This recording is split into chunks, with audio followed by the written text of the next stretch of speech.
This is cerebral cinema. Movies of the mind. Get this and get it straight. Crime is a sucker's road, and those who travel it wind up in the gut of the prison of the grave.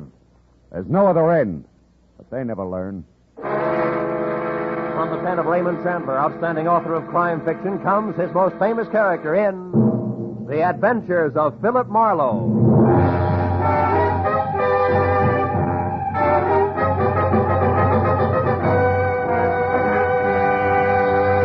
Now, with Gerald Moore starred as Philip Marlowe, we bring you tonight's exciting story, The Collector's Item.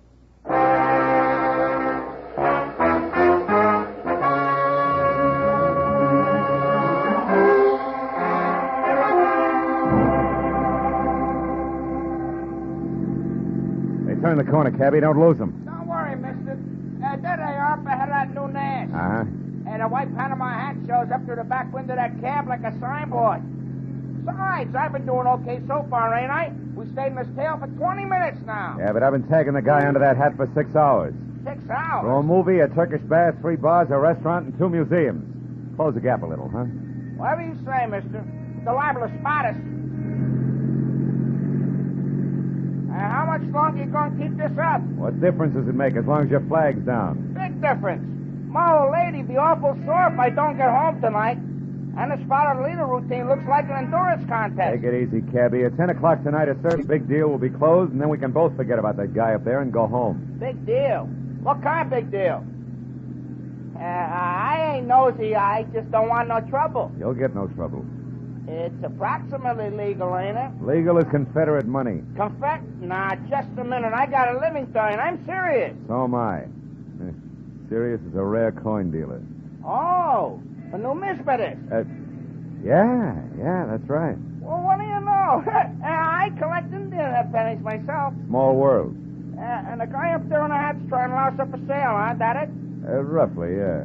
Keeping an eye on him till it still goes through at 10. He's a screwball from the deep south. Hey, the light's changing. He's going to be caught. You want I should slow down? No. Pull up behind him. It's okay. Right. Hey, mister, look. You see that? Yeah. Panama hat, it's gone. Yeah, when I drive, I hit his brakes. It disappeared. Pull up beside him, quick. Can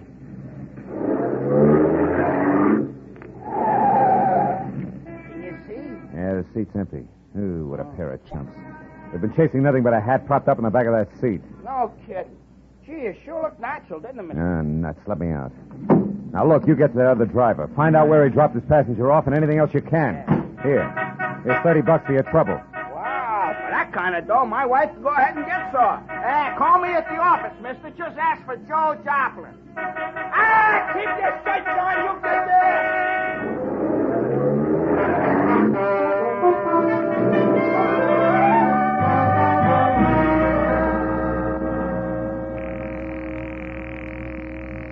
Come on, Rayartie, be there. Be there. You'll go off like a Roman candle. Come on, be there.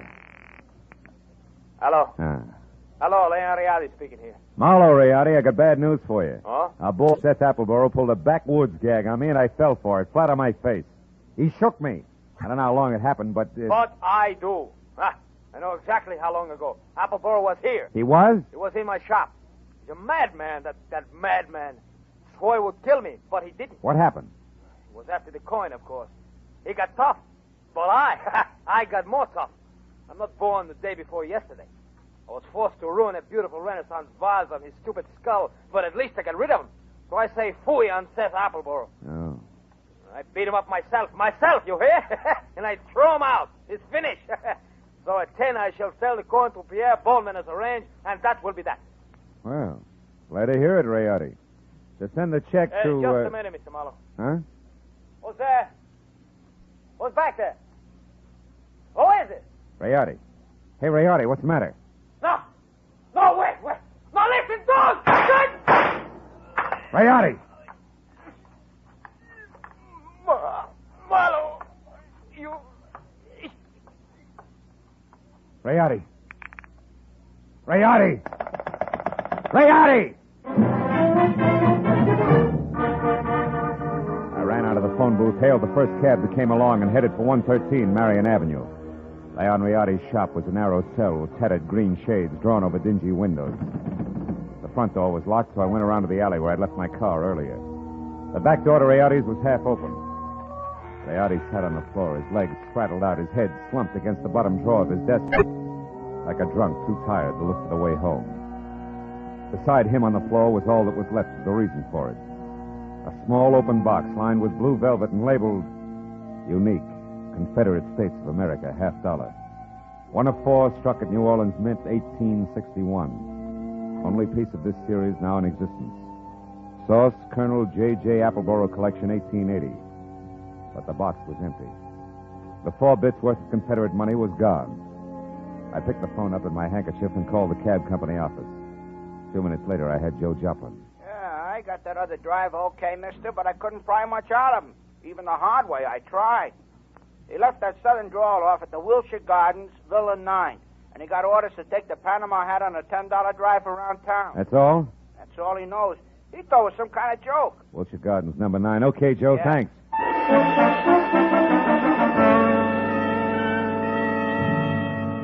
I called homicide, told Lieutenant Matthews where he could pick up the body, and before he could order me to stick around, promised to fill in the details later, and hung up. After that, I got in my own car and drove to the Wilshire Gardens Hotel, Villa 9. What finally came to the door and eased it open a cautious 2 inches. Had a mop of renegade hair the color and shape of tumbleweed, a body as gaunt as a piece of barbed wire, and 2 sick gray eyes that tried hard to hide under a pair of scrub brush eyebrows. Seth Appleboro wasn't glad to see me. Ain't your business, sir. What's for? I'm a busy man. I'm not well, so be brief. Okay, we'll start off with murder. Murder? Now, see here, We'll sir. follow that with a missing Confederate $50. Now, do I come in peaceful like, or do I knock the door down? Don't go riling me up, Yankee. Well, you won't get in at all. What's your name? Philip Marlowe. My business at the moment is trying to square things with a client I let down very badly. Client? Then you must be referring to that low-down, unscrupulous carpetbagger, Leon Rayartie. You're a little confused, aren't you?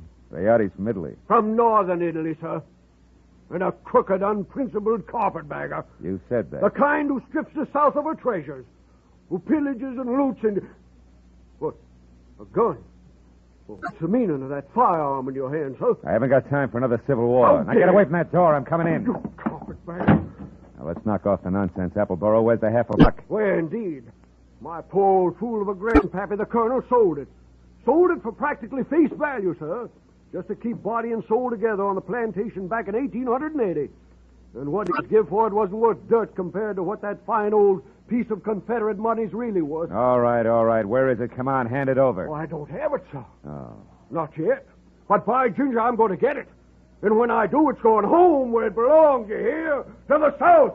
Oh, You better go to the couch and take another pull on your mint juice, Buster. You look bad. my head. And then I want that coin. I'm not kidding. That Rayartie crowned me with an iron pot. Oh, but that won't stop me, sir. I'm not going to stand by and let that rare old $50 be desecrated any farther. I'll prevent it being sold to any rich, dawdling oaf of a collector who has the audacity to live in Sherman Oaks, if it's the last thing I do. And you, sir, you won't stop me either. Get down, I told you. Oh, You crackpot. oh, my head. I should have known. Win, lose, or draw, I'm turning you over to the police right now, Appleboro. Charge is murder and larceny, and it's too bad, but you're a cinch to beat both raps on a goofball plea. You, Huh? big boy, put down the phone, drop your gun. Oh, rebel reinforcements. Drop it, I said. Oh, friend indeed. Providence is still smiling, sir. Yeah, sure. She's hilarious, Mr. Appleboro. Right, big boy? Well, don't you see the humor of the situation? Oh!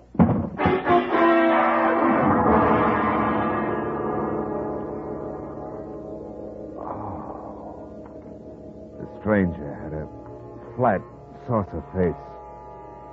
A sour grin in the left hand like a trip hammer. I'd done my best to roll with a punch, but I'd still caught enough of it to jar my brains loose. When I finally got up again, Villa 9 was empty. It took a while for that to soak in, along with another fact. I was up against a team. Appleboro and Saucerface. Also, it was now 9:30, which gave me just half an hour to get to Sherman Oaks for what had to be the next scheduled meeting.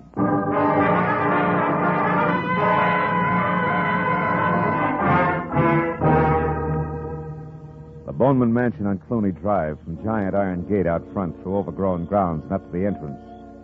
Looked a lot more like the prop room at the Metropolitan Opera than anybody's residence. When I lifted the brass ring in the brass lion's mouth and let it fall, I got another surprise.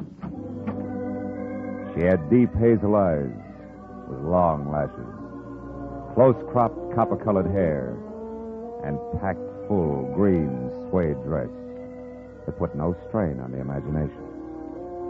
Her bare shoulders made you think of toasted marshmallows. Hello. Hello. You wouldn't be Pierpont Bowman, huh? And you must have had some reason for knocking, other than window shopping. Yeah. My name's Marlowe. I used to work for Leon Rayartie before he was murdered tonight. Murdered? Mm-hmm. Is this supposed to concern my Uncle Pierpont? Yeah, I think it does. From the fuss that's being kicked up about 4 bits worth of Confederate money, you'd think that it was a chest of Easterling sterling silver. Only 4 bits, huh? Uh-huh. Yes. Yes, I'm afraid he is vitally interested. Come in, Marlowe. Wait here. All right. Uncle Pierpont, come here. What's the matter, Christine? There's a man here to see you, a Mr. Marlowe. You'd better talk to him. Oh, what do you want? Huh? Oh, you. What is it, Marlowe? Well, it's about the $50, the one you intend to buy from Leon Rayartie, Mr. Bowman. Oh, yeah. Well, what about it, man? Rayartie was murdered tonight. Now, that murdered, you say? Mm-hmm. If that's true, he hasn't had time to hit the ground yet. What's your game, Sonny? You must have some kind of a game. What is it? No games. I'm telling you, Rayartie was shot and the coin stolen. You're real sure about that, are you? Positive? No mistake? Are you certain, Marlowe? I couldn't be more certain if it was tattooed on my forehead. I heard it happen and saw his body over an hour ago. What do you think of that, Uncle Pierpont? Marlowe looks at dead bodies, too. I think it's poppycock. Yep. What do you think, Chris? Wait a minute. Let me tell you what I think. It's more to the point. I came here because I'm also certain that the man who killed Rayartie is the man who took the coin. And that he'll show up here in the next few minutes posing as Rayartie and try to sell you that $50 as planned. I want you two to help me get him. You know, Marlowe, I think you're bombing. Now, look, baby, I've had quite an... Hold on now. There's just one teensy thing wrong with your little scheme, Marlowe. You see, 10 minutes ago, Leon Rayartie, or someone who said he was Leon Rayartie, was here. I gave him $37,000 cash as agreed, and he gave me this, the only one of its kind in the world, the 1861 Confederate $50.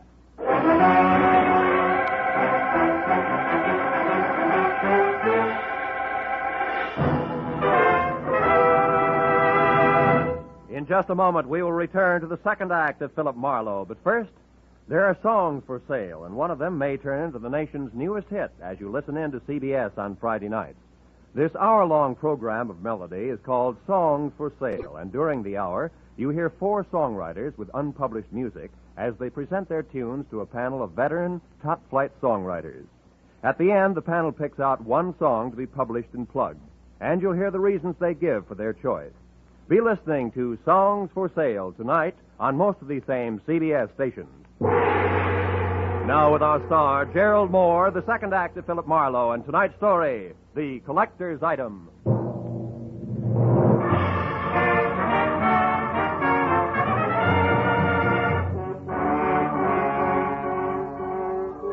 When the wobbly screwball collector clinked the $37,000 50-cent piece on the tabletop in front of me, his eyes flashed on like a pair of unfrosted light bulbs.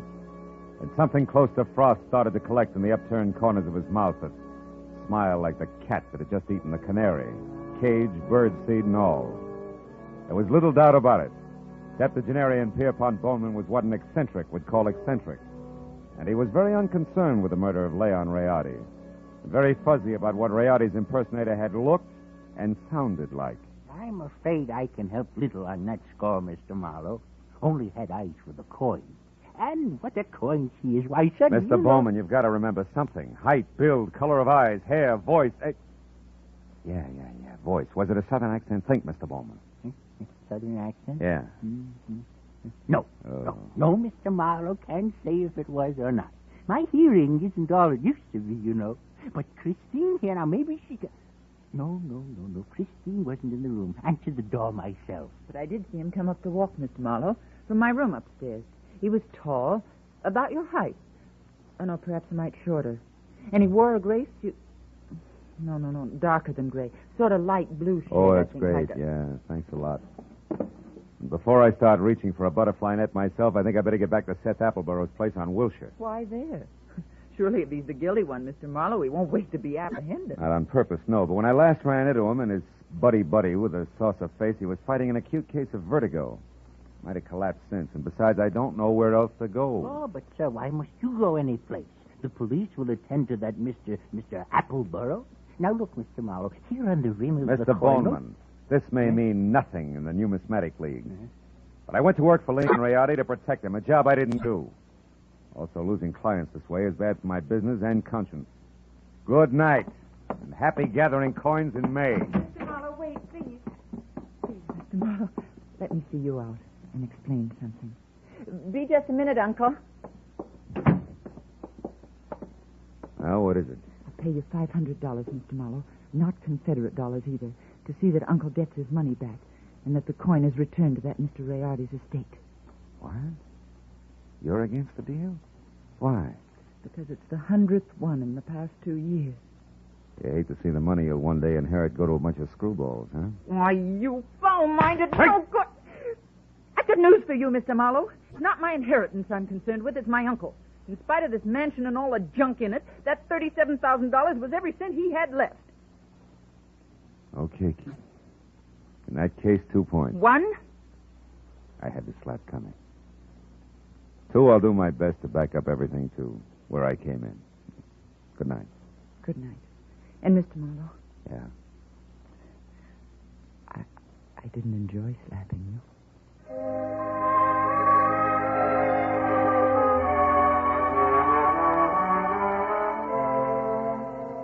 She said it like she meant it.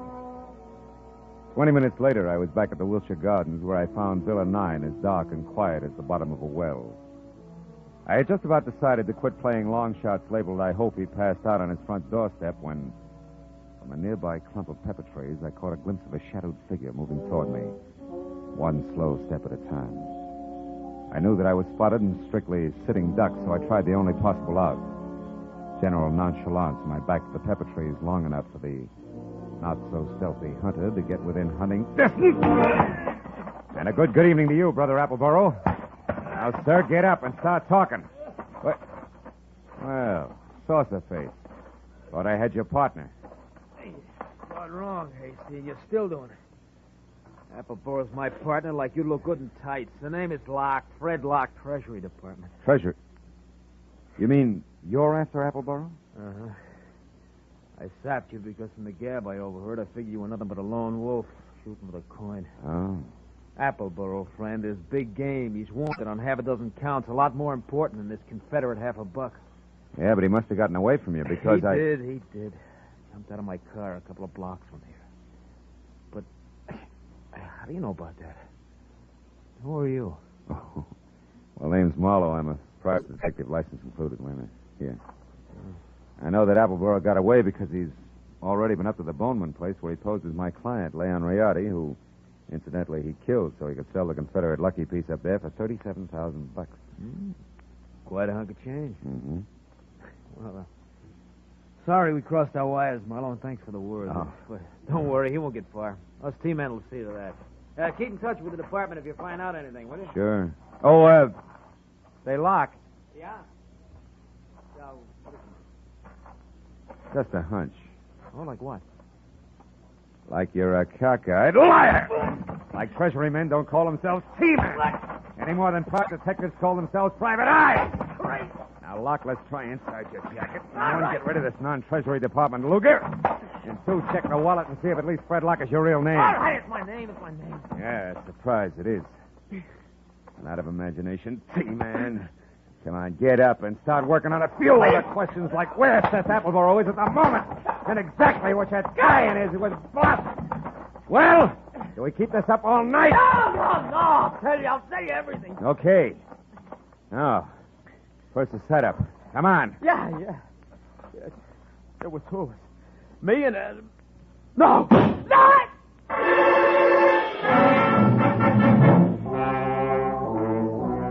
It had come from the street that was just beyond the pepper trees and slammed into Locke front and center, folded him up like he was built on hinges.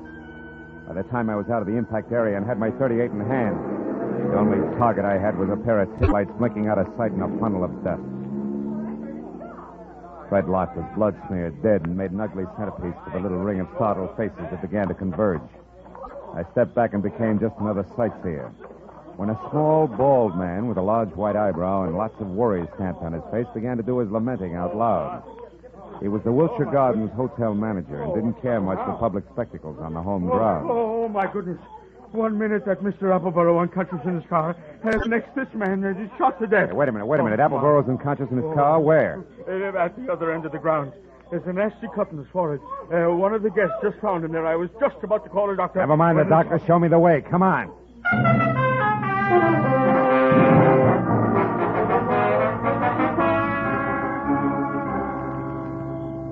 Come on, Dixie boy. Breathe deep. Who? Oh, you again? Yeah, me again. And you're up to your drawl in a couple of untidy murders. Now snap out of it. Oh, my. It's no use. He doesn't even hear you. That's so right. While it's this peaceful, I think I'll check on this drooping flower of the old South. His wallet should do it. Do what? Prove whether or not he gave me a straight pitch. Yeah. What do you know? Membership card, Sons of the Confederacy, New Orleans chapter. Here, let me see.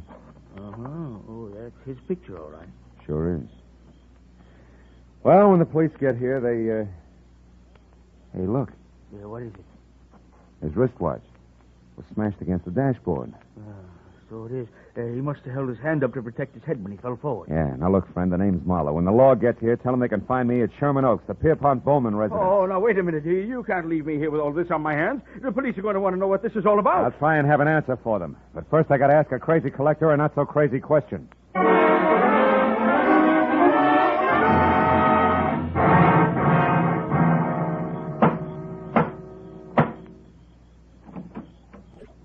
Mr. Marlowe, I was hoping you'd come back. No flowers and candy, honey. This isn't a social call. Then what brings you here? Your uncle, is he still up? Yes, but he asked not to be disturbed. Why? I got a picture I want him to look at. What kind of a picture?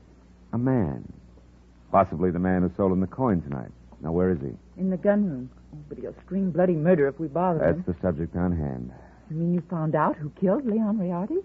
No. I found out someone else has been killed. Come on, huh? Over that coin? Who was it, Marlowe? Guy named Locke. We'll get to the fine print later. Is this the room?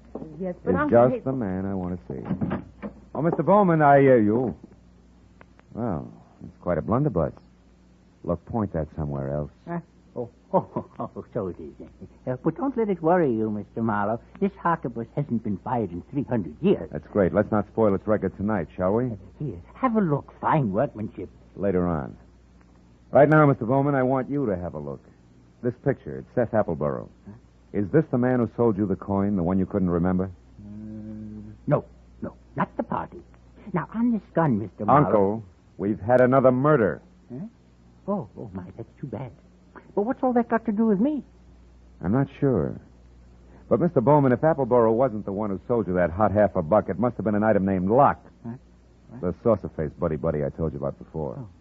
The one who sapped me at Wilshire Gardens. Oh, very interesting. And perhaps tomorrow, Uncle, please. Go on, Mr. Marlowe. Well, there isn't much more. When I left here and I went back for Appleborough, I ran into Locke. We mixed it up, and I was just about to get him to talk when he was shot out from under me. What? Appleborough did it? He shot Locke? No. He couldn't have. Oh, why not? Because Appleborough was out cold in his car at the time. Then all you really know is that Appleborough didn't kill this Locke. Oh, I know a little more. I also know now that there's a third interested party mixed in. Who? You, maybe. Uncle? What? Me? Sure. You could have killed Rayartie via a hired flunky like Locke. Sold yourself the coin. After all, you're broke. It's been done before. You're mad. It's insane, Marlowe. The idea.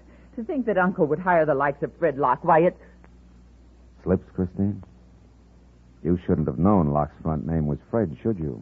I never mentioned it. What? Christine, you mean that... I mean that nobody moves. Christine. Oh, fine. This is one gun in here that's no relic.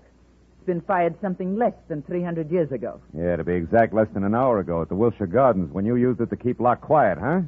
You, Christine, you're the third party Marlowe was talking about. You hired Fred Locke and Apple Burrow. Had nothing to do with it, Mr. Bowman. It was your niece's partner, Fred Locke, who killed Rayartie in his shop and stole the $1/2. After that, he followed me to Appleburrow's place in Wilshire Gardens. There he KO'd me and Appleburrow both.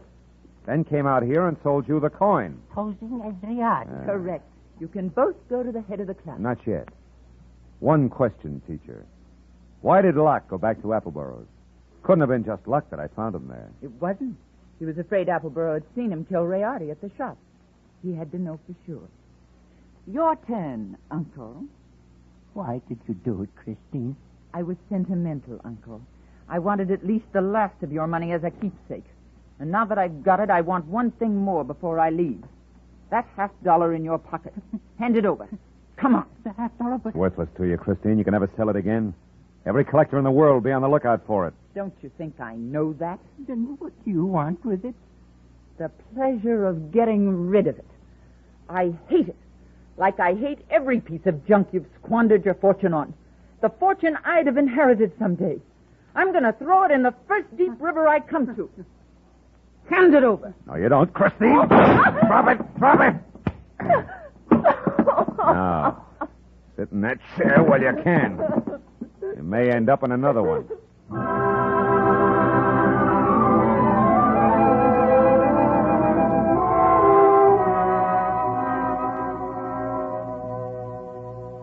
The police arrived.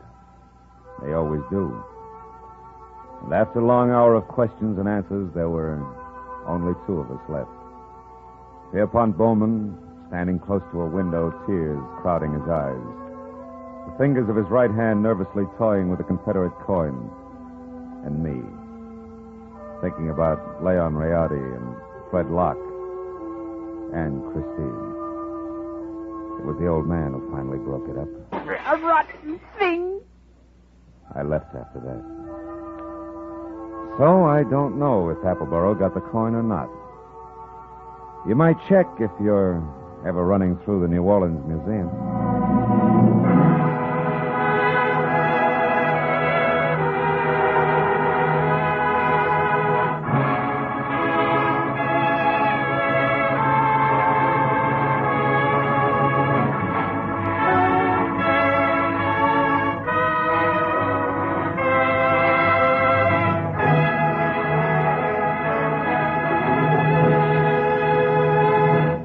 Adventures of Philip Marlowe, bringing you Raymond Chandler's most famous character, star Gerald Moore, are produced and directed by Richard Sanville and written for radio by Robert Mitchell and Gene Levitt. Featured in the cast were D.J. Thompson, Anthony Barrett, Shepard Menken, Tom Tully, and Jack Crucian. The special music is composed and conducted by Richard Arant. Be sure and be with us again next week when Philip Marlowe says... This time an old man dead in a flophouse, a sot who carved wood, a fallen lady with an eye for gold lockets, and a snake with big ears. All led me to a soft spot in a killer's hard heart.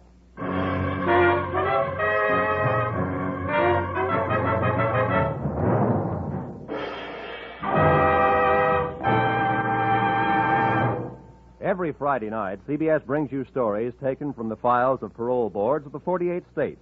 With only the names changed, these stories give and detail the events of a criminal's life up to the time he is up for parole. Then, before you hear the board's decision, you can make up your mind. Is this man ready to be set free? It's been hailed by press and public alike as an outstanding anti-crime show. And you can hear it now by staying tuned, because Up for Parole follows immediately on most of these same CBS stations. Roy Rowan speaking. This is CBS, where you play Sing It Again every Saturday night, the Columbia Broadcasting System.